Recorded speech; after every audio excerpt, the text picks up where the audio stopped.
Okay student, welcome back again. ये हमारा second session है। के बिटवीन में अगर स्टूडेंट सारे आ जाते हैं तो हम अटेंडेंस भी ले लें, ठीक है।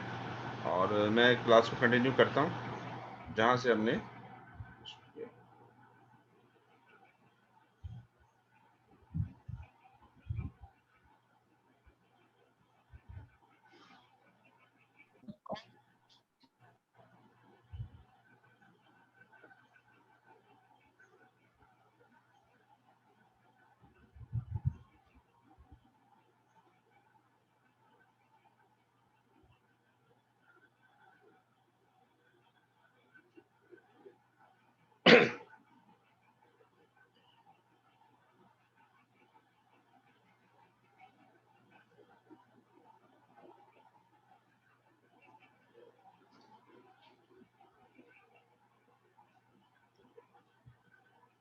अच्छा, यहाँ पे हम स्टडी कर रहे थे कि balance development of the different regions पे बात कर रहे थे। उससे पहले मैं एक बात कर दूं, मेरे पास एक चैट में मैसेज आया था एक स्टूडेंट का कि उसने क्लास से इसलिए वो एब्सेंट रहा कि उसके नेट के इश्यूज थे, ठीक है।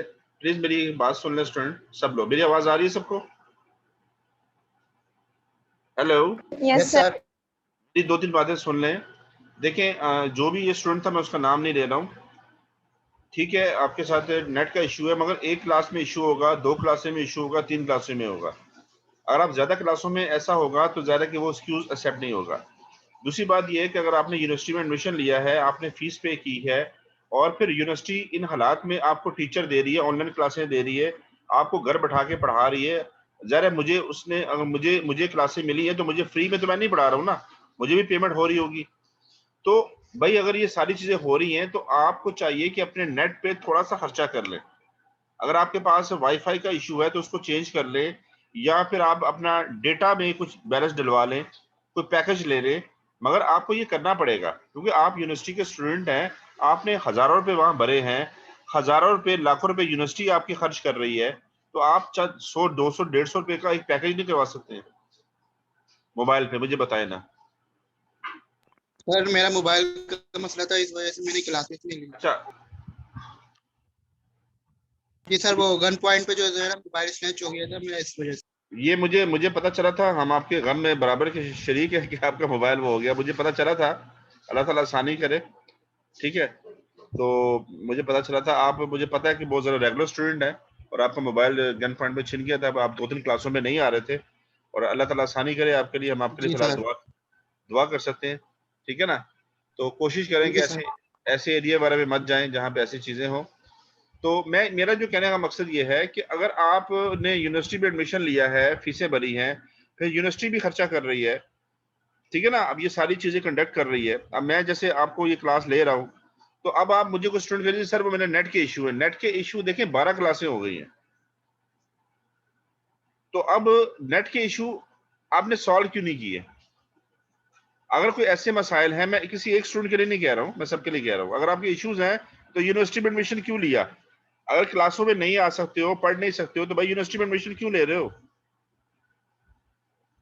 अगर हमें कोई इश्यूज है तो हम तो देखें, मैंने तो आपको ये भी कहा है, सुन ले, मैंने ये भी बात कही कि जो स्टूडेंट क्लास में नहीं आया, मैंने पीपीटी सेंड कर दी, मैंने लेक्चर सेंड कर दिया, रिकॉर्डिंग सेंड कर दी, उसको वो देख के मुझे एक समरी सेंड करेगा तो मैं उसकी अटेंडेंस लगा दूंगा। कितने लोगों ने अमल किया इस बात पे? 1% लोगों ने नहीं किया। तो देखिए, ये जो एक्सक्यूजेज होते हैं वो प्रोफेशनल लाइफ में एक्सेप्टेबल नहीं होते हैं, ये ख्याल रखिएगा। Business wants no excuse. तो मुझे ना मैं खुद कोई एक्सक्यूज देता हूँ लाइफ में, मेरी कोशिश होती है कि मैं किसी को भी कोई एक्सक्यूज ना दूं, और ना ही प्लीज मुझे कोई एक्सक्यूज दिया करे इस तरह का। अब जैसे इनके साथ हुआ कि गन पॉइंट पे मोबाइल छिन जाना, ये एक अलग चीज है, इसकी बात नहीं कर रहा हूं मैं। आप प्लीज अपने पास मत लीजिएगा भाई, ठीक है। आपने अपने ऊपर सर नहीं। सर मैंने जो मिड के पहले की जो क्लासेस नहीं ली थी, जो मिड्स के क्लासेस नहीं ली थी, तो उसका मैंने आपको भेजा था ना वो समरी। हाँ सफिया, आपकी बात भी नहीं हो रही है सफिया, मैं आपकी बात नहीं कर रहा हूँ, ठीक है। जी आपकी बात जो लोगों ने नहीं किया, मैंने कहा कि 1% लोगों ने भी मुझे रिस्पॉन्स नहीं दिया सही तरह से। तो भाई ये सारी जो चीजें हैं, आप प्लीज अपने आप को ठीक करें। आप एक सिस्टम का हिस्सा हैं, आपने यूनिवर्सिटी में एडमिशन लिया है, 4 साल की आपकी डिग्री है, 4 साल के लिए आप गायब नहीं हो सकते हैं, आपको हर क्लास में आना है, आपको काम करके देना है, ठीक है। आप नहीं कर सकते हैं, यूनिवर्सिटी आपको बोर्ड नहीं करती है। अच्छा, मैं अगर क्लास बोलूँ जी मैं क्लास नहीं ले सकता हूँ, मुझे ये हो गया वो हो गया, तो मुझे यूनिवर्सिटी कहेगी ठीक है आप घर बैठ जाए, हम किसी और को क्लास दे देते हैं। तो भाई ये एक्सक्यूजेस नहीं होते हैं, प्लीज कोशिश करें अपने आप को बेहतर करने की। सही है जी। तो मेरी बात का कोई बुरा ना माने, जो काम करेगा हम उसको फैसिलिटेट करेंगे, उसको मार्क्स देंगे, जो काम नहीं करेगा हमारे लिए मुश्किल हो जाएगा। सर वो कोर्स में सर फेल होगा। मिनिमम कितनी एब्सेंट होनी चाहिए, मतलब कितनी एब्सेंट होनी चाहिए मिनिमम? आपकी 75% अटेंडेंस होनी चाहिए सर। आपको पता होना, ये बात भी पता होनी चाहिए कि आपकी 75 से 80% आपकी अटेंडेंस आपकी लाजमी है। आपकी अटेंडेंस बेस पे आपको क्लास से निकाल दिया जाएगा।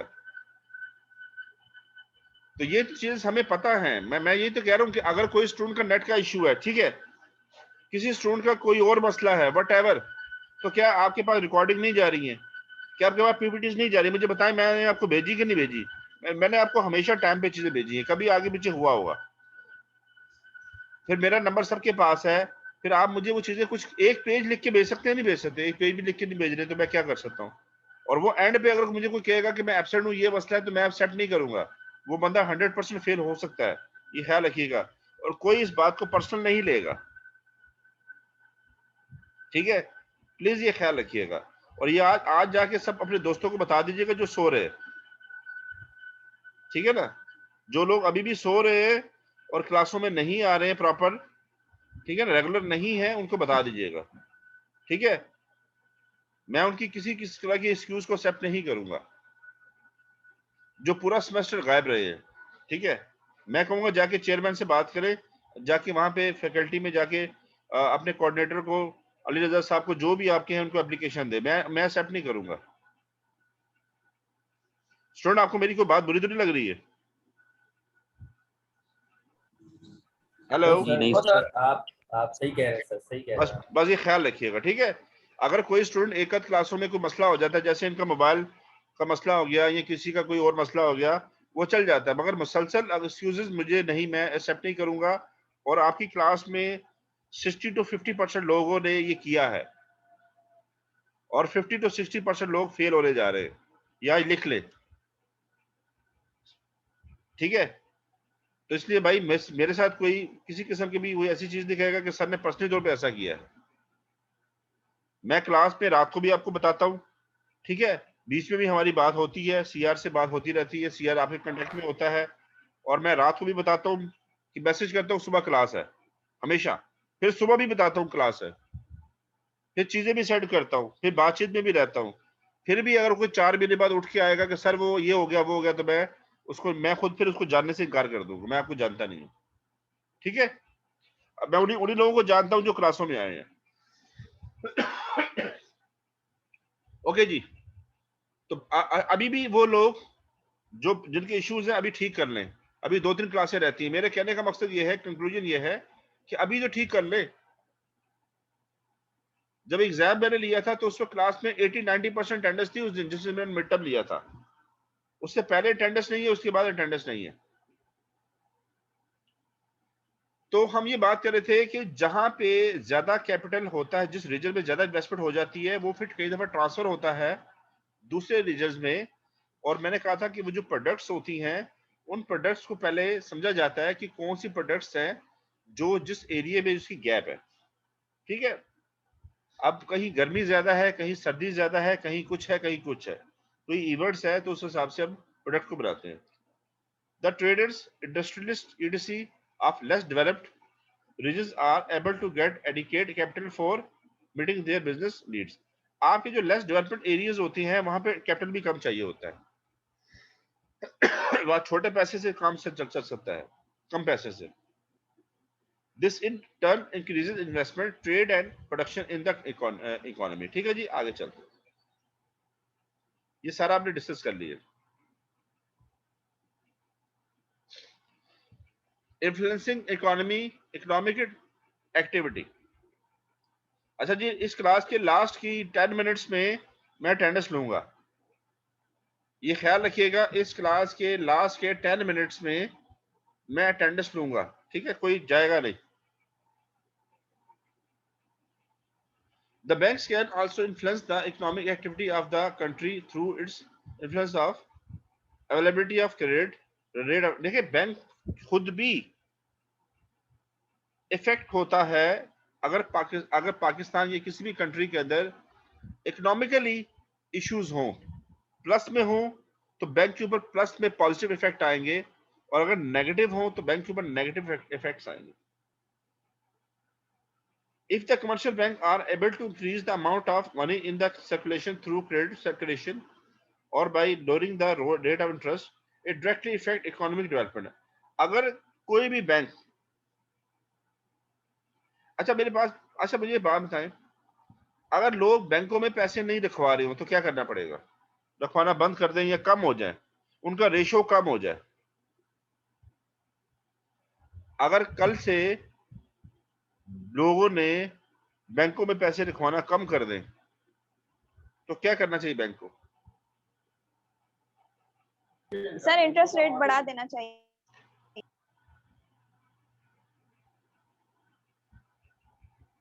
अच्छा, ये किसने बोला इंटरेस्ट रेट बढ़ा देना चाहिए? सर मैंने, सफिया तुम्हारे 5 मार्क्स हैं, आज मैंने तुम्हें स्पेशल 5 मार्क्स दे दिए, तुमने 2 बातें बड़ी अच्छी बताई हैं, ठीक है। देखिए ये आपके साथ बड़े बड़े अच्छे स्टूडेंट होते हैं, अच्छा लगता है। तो अगर बैंक इंटरेस्ट रेट अगर 5 दे रहा है तो 7 कर दे, 7 दे रहा है तो 9 कर दे, 9% दे रहा है तो 12% दे दे, ताकि लोग जो है, अच्छा उससे क्या होगा सफिया? अगर सर मैं उससे ये होगा हाँ जी, कि लोग अगर वहां जमा नहीं करवा रहे, कम जमा करवा रहे, तो जब इंटरेस्ट रेट बढ़ेगा तो लोग फिर जमा इसलिए करवाएंगे क्योंकि फिर उनको इंटरेस्ट भी उस पर ज्यादा मिलेगा। अच्छा उसका एक नेगेटिव इफेक्ट भी आएगा उसका इकोनॉमी के ऊपर। जो सर इन्वेस्टर नेगेटिव इफेक्ट क्या आएगा? जो इन्वेस्टर है, जो बैंक से कर्जा लेना चाह रहा था, उसको महंगा कर्जा मिलेगा। अगर बैंक आपको 5% देता था, ठीक है, बैंक आपसे 5% में पैसा लेता है और आगे 7% में दे देता है, तो बैंक अगर 10% पे लेगा पैसा तो आगे कितने का देगा? 12% देगा, 15% देगा ना। बैंक ने आगे कर्जा दे रहा है ना, तो बैंक कुछ पैसे अपने भी तो रखेगा ना। अगर बैंक जिनसे पैसे ले रहा है उनको 10% प्रॉफिट दे रहा है, तो फिर बैंक ने आगे ये पैसा जिसको दिया उससे फिर 14% 15% लेगा ना, 4-5% ज्यादा ही लेगा ना। तो उससे क्या होता है कि जो इन्वेस्टर होता है फिर वो ये देखता है कि मुझे कर्जा महंगा मिल रहा है। जब कर्जा महंगा मिल रहा है तो उसमें कहते हैं कॉस्ट उसकी बढ़ जाती है, कॉस्ट ऑफ कैपिटल बढ़ जाता है, कॉस्ट ऑफ डेट बढ़ जाता है। आपने फाइनेंस में एक टॉपिक पढ़ा होगा, cost of capital, cost of debt पढ़ा है?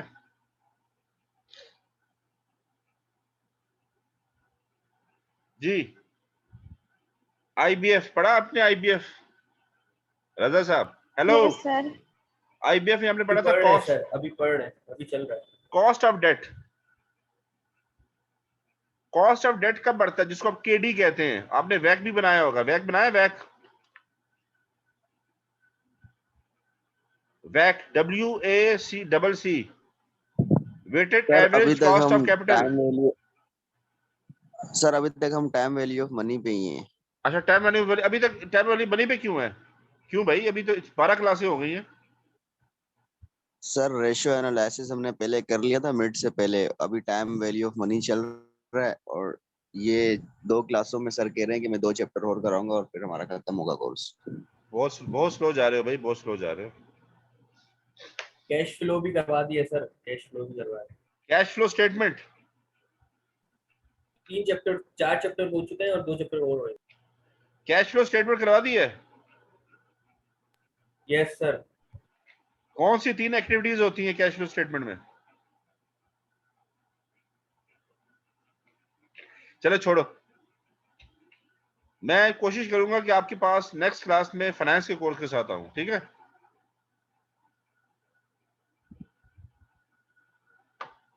अच्छा देखिए, मैं ये बात कर रहा था कि कॉस्ट ऑफ डेट जो है, जो आपने पढ़ रहा है, जो पढ़ रहे हैं, आपने ये देखना होता है कि हमें जो पैसा हमने मार्केट से उठाया है, जो इन्वेस्टर कह रहा है, इन्वेस्टर पॉइंट ऑफ व्यू से बात कर रहा हूं, इन्वेस्टर पॉइंट ऑफ बिहेवियर बात कर रहा हूं, उसकी कॉस्ट क्या पड़ रही है हमें। अगर कॉस्ट कम पड़ रही होती है तो प्रोडक्शन कॉस्ट पे कम इफेक्ट पड़ रहा होता है ना हमारा, तो जो हमारी प्रोडक्ट होती है वो भी सस्ती होती है, आगे हमें उसको सेल भी आसानी से कर सकते हैं। अगर हमारी कॉस्ट बढ़ जाती है तो हमारे लिए मुश्किल हो जाता है मामला चलाना, ठीक है ना, क्योंकि फिर हमारे प्रॉफिट पे इफेक्ट पड़ता है। तो बैंक जो है, अगर वो इंटरेस्ट रेट बढ़ाता है तो प्रॉब्लम है, इंटरेस्ट रेट कम करता है प्रॉब्लम है। अच्छा मुझे बताएं एक और क्वेश्चन, अगर गवर्नमेंट चाहे कि लोग जो हैं अपना पैसा बैंकों में मत रखवाएं, वो खुद इन्वेस्टमेंट करें डिफरेंट एरियाज में, पाकिस्तान के जितने भी लोग हैं, फॉर एग्जांपल वो हड हराम हो गए हैं, वो वटेवर जो हो गए, वो बैंकों में पैसा रखवा देते हैं, वहां से प्रॉफिट लेके इस्तेमाल कर रहे हैं। अब गवर्नमेंट, नई गवर्नमेंट कोई आती है, वो कहती है नहीं, ऐसा हो कि लोग उसको खुद यूज करें, अपनी शॉप्स ओपन करें, स्मॉल बिजनेसेस करें, स्मॉल फैक्ट्रीज लगे, रेस्टोरेंट लगे, ये हो वो हो। तो उसके लिए क्या करना पड़ेगा, बैंक्स में क्या पॉलिसी, क्या इंटरेस्ट रेट कहाँ लेके जाना पड़ेगा हमें, या गवर्नमेंट ये चाहती है कि आपकी जो बिजनेस है, आपका कैपिटल मार्केट जो हमने लास्ट टाइम पढ़ा था, आपकी स्टॉक एक्सचेंज जो है वो बूस्ट करे, आपकी स्टॉक एक्सचेंज बेहतर हो जाए, आपकी स्टेट, आपकी जो स्टेट है, प्रॉपर्टी का बिजनेस है वो बेहतर हो जाए, तो उसको क्या करना पड़ेगा। सर इंटरेस्ट रेट निहायत कम कर दिया जाएगा।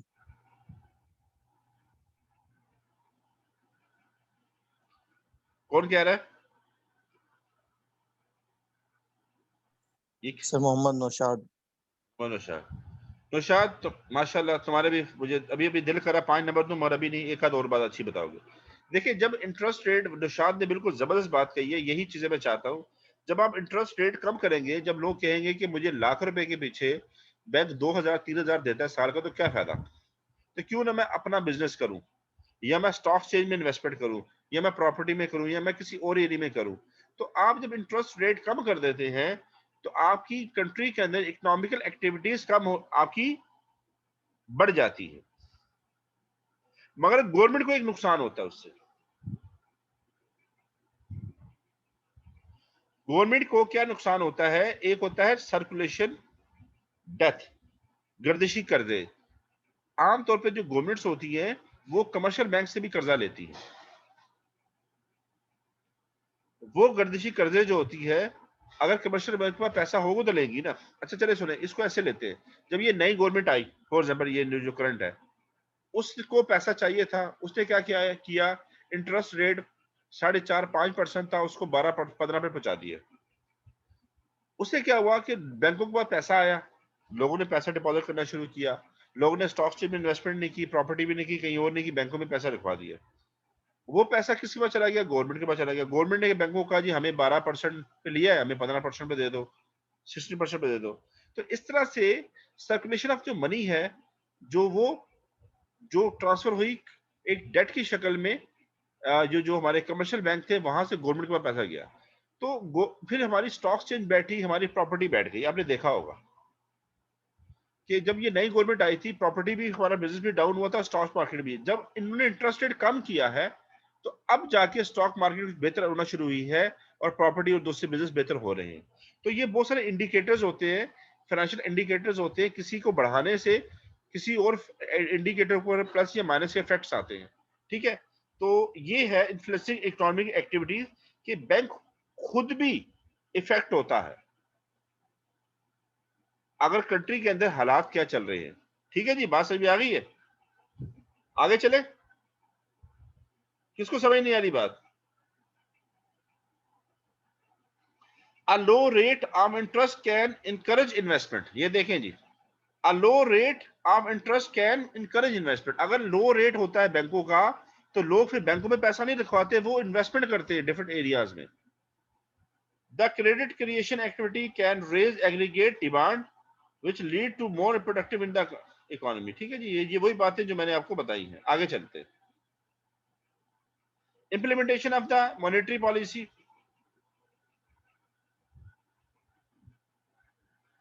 The central bank of the country control and regulate volume of credit through the active cooperation of the banking system in the country in help in bringing price stability and promote economic growth within the shortest possible period. अच्छा, कुछ policies बनाई जाती हैं पूरी country को control करने के लिए पूरे साल की, वो मॉनेटरी पॉलिसी होती है और वो स्टेट बैंक जो होता है, वो जो आपका सेंट्रल बैंक होता है, वो कंट्रोल करता है उस पॉलिसीज, वो उसको मॉनिटर करता है, ठीक है, कि प्राइसेस की और स्टेबिलिटी की और ग्रोथ के हवाले से। ये जो इकोनॉमिक ग्रोथ की बात हो रही है, ये जीडीपी की बात हो रही है, दिस इज द जीडीपी। और प्राइसेस जो है, स्टेबिलिटी की जो बात हो रही है, वो प्रोडक्ट जो आपकी इन्फ्लेशन है, इन्फ्लेशन कंट्रोल की बात हो रही है। इन्फ्लेशन कंट्रोल और जीडीपी की बात हो रही है कि हम जब इन चीजों को हम कंट्रोल, मॉनेटरी पॉलिसी लेके आते हैं, तो उससे हमारी इन्फ्लेशन कंट्रोल होती है और हमारी ग्रोथ बढ़ती है, जीडीपी बढ़ता है। ये आपने पहले पढ़ा होगा जी, ये सारी चीजें आपकी इकोनॉमिक में। मैं इस पे बात नहीं करूंगा कि जीडीपी क्या होता है, इन्फ्लेशन क्या होता है, पढ़ा ना आप लोगों ने? Yes sir. ठीक है, तो ये जो पॉलिसीज होती हैं, ये जो गवर्नमेंट इंप्लीमेंट करती है थ्रू द सेंट्रल बैंक, जो पाकिस्तान का सेंट्रल बैंक है, स्टेट बैंक है, वो ऐसी पॉलिसीज लेके आता है जिससे इसके ऊपर इफेक्ट्स आते हैं। ठीक है जी।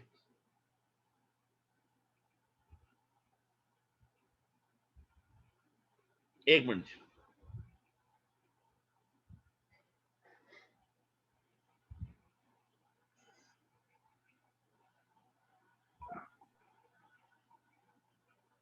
आगे चलते हैं। अच्छा, मोनेटाइजेशन ऑफ द इकोनॉमी, ये भी एक पॉइंट है, हल्का सा इसको पढ़ ले। मैं फिर आपके अटेंडेंस पे जाता हूँ।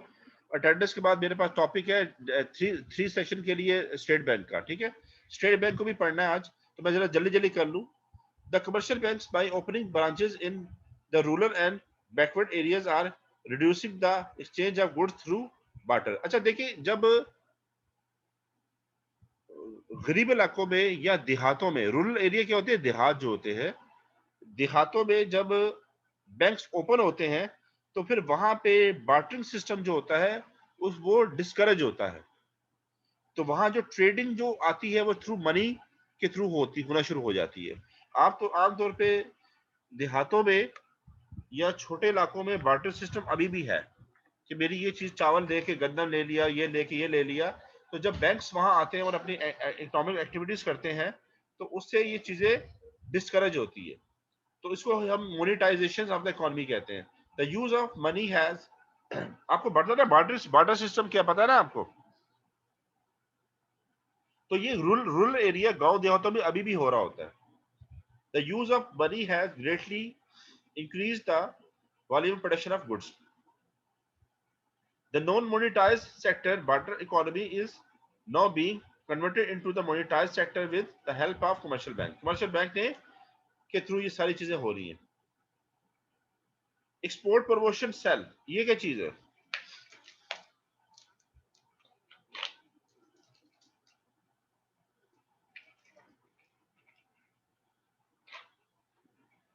देखिए, आपकी जो इकोनॉमी बूस्ट होती है, वो एक एक्सपोर्ट के थ्रू भी होती है। तो हर बैंक ने एक सेल बनाया होता है जो एक्सपोर्ट प्रमोशन के लिए होता है, ठीक है। In order to increase the export of the country, the commercial bank have established export promotion cell. They provide information about general trade and economic condition both inside and outside the country to its customers. The banks are therefore making positive contribution in the process of the economic development. तो bank ने एक export का cell बनाया होता है जो आपके customer को बता रहा होता है कि कंट्री में या कंट्री के बाहर कहाँ कहाँ किस प्रोडक्ट की डिमांड है, ठीक है ना, इंक्वायरी देता है। उससे क्या होता है, देखिए हमें तो नहीं पता ना, तो उससे क्या होता है कि लोगों में अवेयरनेस आती है, तो वो लोग उस एरिया में एक्सपोर्ट करते हैं, जिससे इकोनॉमी में फर्क आता है। 21st सेंचुरी में इसका जो रोल है बैंक्स का, commercial banks are now not confined to local banking. अच्छा, ये भी लोकल बैंकिंग नहीं है, अब बैंकिंग जो है 10-15 साल से, सुन ले भाई, 10-15 साल में बहुत ही अजीब सी खतरनाक से मामला हुए हैं बैंकिंग सेक्टर में भी, ऑनलाइन और ये इसमें आपकी ये जो इंटरनेट के थ्रू। और अब ग्लोबली बैंक जो अब ट्रेड होते हैं हर जगह से, और आने वाले 10-15 सालों में मजीद बहुत सारी चीजें आएगी. They are fast changing into global banking, understanding the global customer, using latest information technology, competing in the open market with high technology system, changing from domestic banking into investment banking.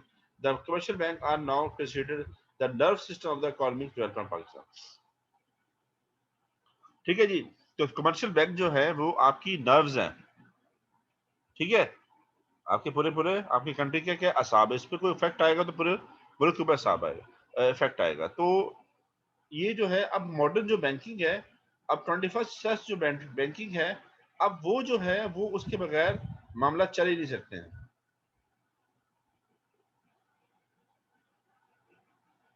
Virtual banking.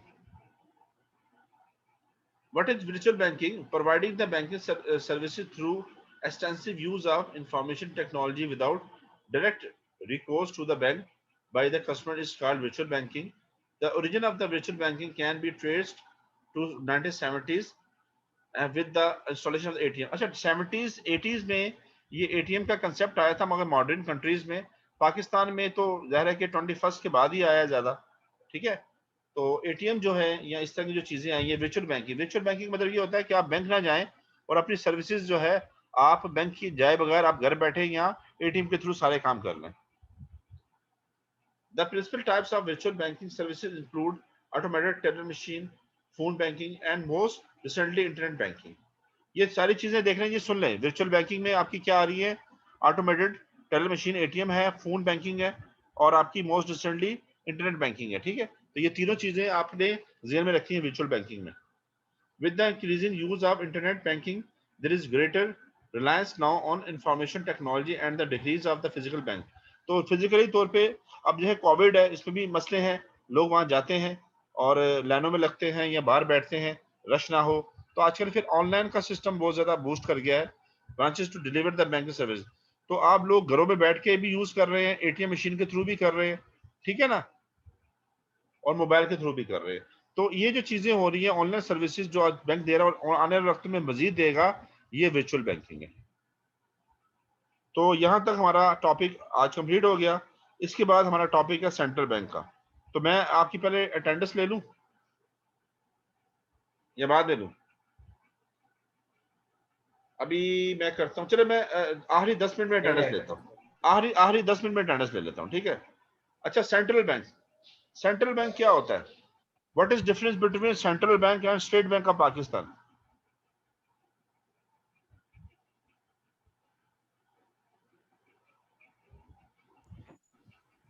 Sir जो पूरे country की wealth को control करता है.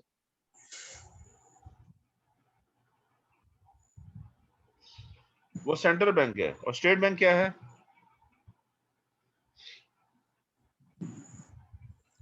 Sir वो sir जो state पैसे छापता है, लाइक वेल्थ बनाता है, क्रिएशन.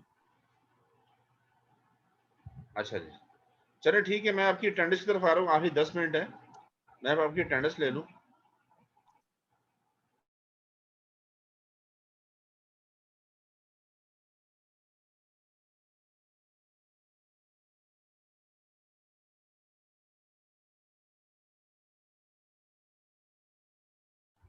ठीक है स्टूडेंट, मैं आपकी अटेंडेंस ले रहा हूँ.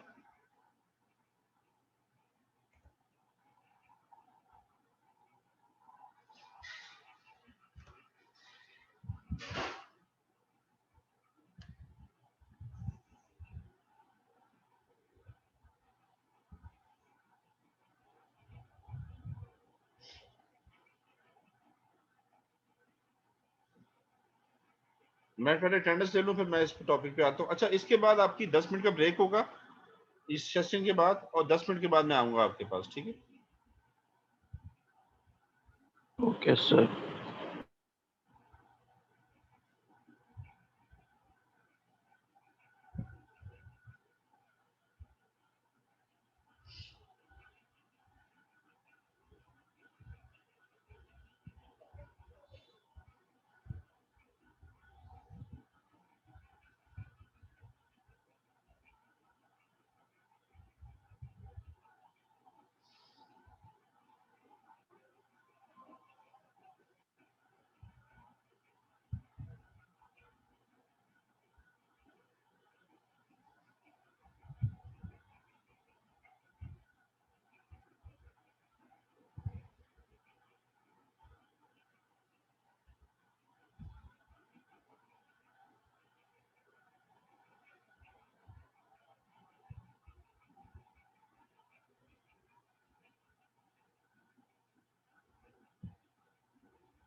Mohammad Deen,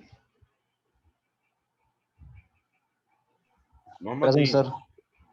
Mohammad Faizan Raza, present sir. ये माइक ऑफ कर दीजिएगा अपने।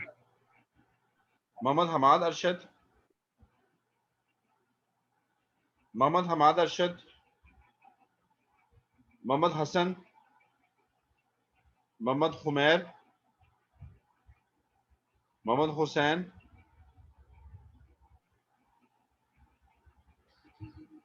Mohammad Mudassir Jan, present. Present sir. Mohammad Murad Khan, Mohammad Nishad Gul, Mohammad Nishad present Gul, sir. Present. Mohammad Rabiuddin, present sir. Mohammad Raza Abbas. Present sir.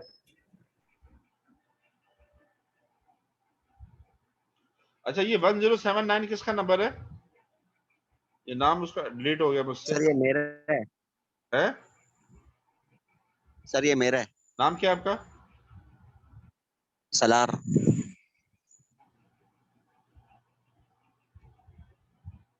पूरा नाम क्या है आपका? मोहम्मद सलार।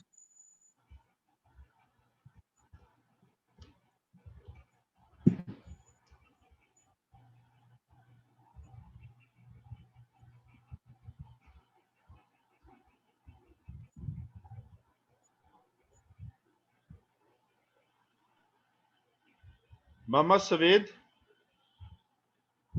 1080। ये स्क्रीन नजर आ रही है आप लोगों को? Mohammad Mohammad yes Usama, sir. Mohammad Usama, sir गाँव चले गए शायद, आज से बात हुई थी। मोहम्मद उसामा। ये माइक ऑफ कर लीजिएगा जिनका माइक ऑन है ना।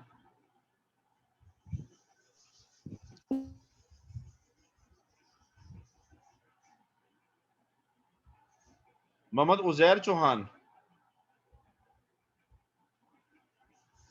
मोहम्मद उजैर चौहान, मोहम्मद वकास, नवीद, नवीद प्रेजेंट 1085। सर। नवीद आप अभी आए हो? प्रेजेंट। नवीद आप अभी आए हो?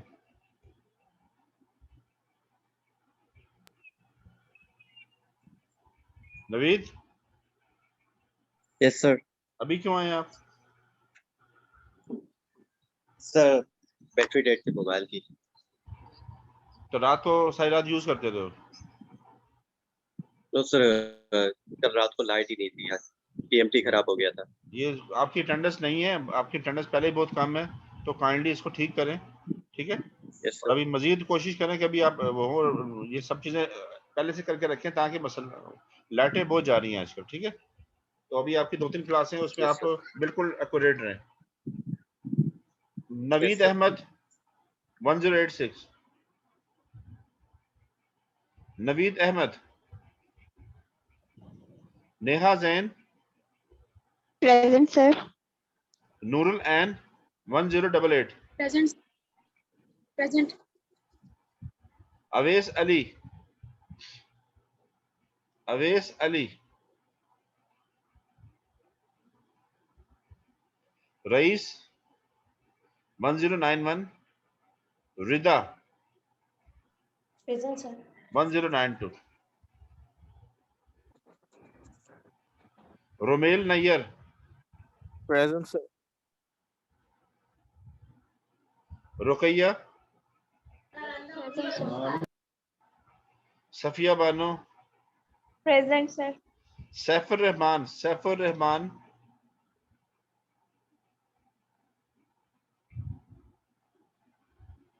Saim Ali, Saim Ali, Saika Abdul Hai, Saika Abdul present Hai, sir.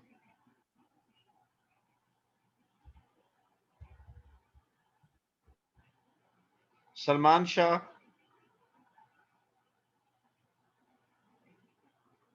Salman Shah, Samra Suleman Ahmed, Samra Suleman Ahmad,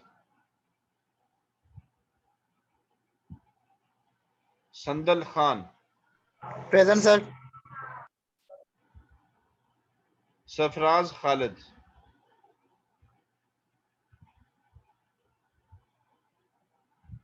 Shahbaz Rehman, Shahbaz Rehman, Shamsa, Shamsa,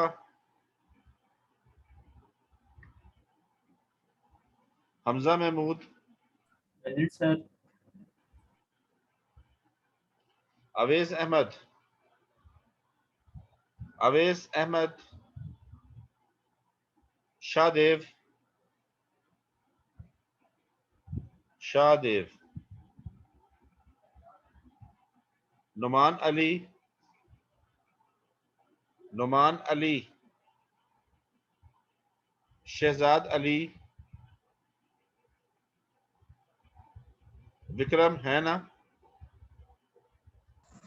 present. Moiz Mahmood, Moiz, मैंने देखा था मोइज को। Present sir. मुदस्सर बशीर, अच्छा ये जवार हैं, जवार,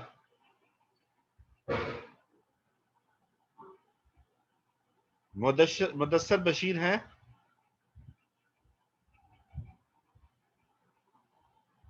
मुदस्सर बशीर। ओके स्टूडेंट, ये आपकी अटेंडेंस हो गई है आपकी। सर जी जी सर, इसकी एक कॉपी ना आप ग्रुप में फॉरवर्ड कर देना, ताकि फिर इनको पता चल जाए कि इनकी अटेंडेंस की क्या सिचुएशन है। ठीक है। मैं सर लास्ट टाइम आपने मेरी जगह मुदस्सिर की अटेंडेंस लगाई सर, वो मैं प्रेजेंट था। हैं? सर मैंने आपको ग्रुप में बताया था ना कि आपने लास्ट टाइम मेरी जगह मुदस्सिर की प्रेजेंट लगाई थी, मैं मुइज महमूद। हाँ। तो सर वो जरा सही कर दिया। मोइज महमूद जी सर। आपकी लास्ट टाइम अटेंडेंस नहीं लगी? नो सर, आपने मेरी जगह मुदस्सिर की लगाई थी, वो एब्सेंट था। ओके जी, अच्छा जी। तो स्टूडेंट अभी आपकी क्लास एंड हो रही है, आपकी 10 मिनट के बाद मैं वापस आऊंगा। 10 मिनट का ब्रेक है आपको, उसके बाद मैं स्टार्ट करूंगा। सेंट्रल बैंक और स्टेट बैंक पे बात करेंगे हम लोग। आपके 2 सेशन हो गए हैं 44 मिनट्स के, आपका एक सेशन रहता है।